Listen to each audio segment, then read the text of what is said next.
Yesterday I was thinking about all of the potential propaganda that went along with the launch of the COVID pandemic.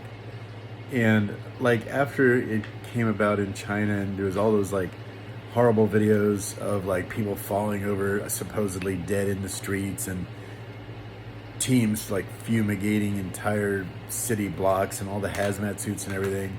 And then you saw people in like Iran with mass graves, big trenches of mass graves, and the same thing in Italy, and they're burning bodies supposedly and stuff like this.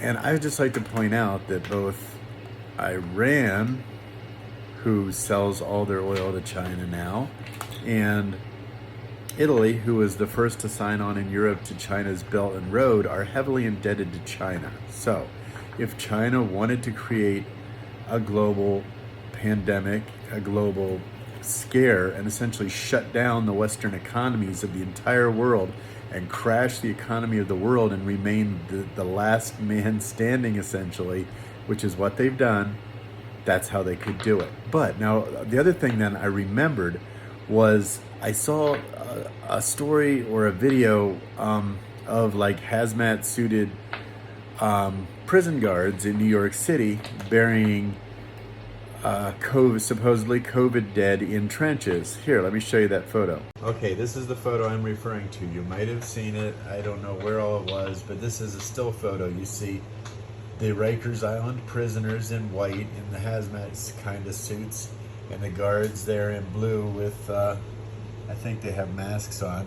And there you see the plain pine coffins being buried in big trenches. And we were like, oh my God, this is horrible, right? But a little more research led me to some really interesting facts, such as the place that shows that is called Hart Island. And I researched, and traditionally that's the place where New York City's unclaimed bodies and poor have been buried for a very long time. And the other thing I saw was this photo from the Hart Island website from a very long time ago, which shows the same trenches with the same plain pine boxes, the same prisoners in white, and the same guards standing watch, burying the dead. And it turns out they bury the dead several times a week, and this is just something that happens. It had really very little to do with COVID-19. But it was played up really heavily as though, oh my God, this mass graves have come to America, and it was all bullshit.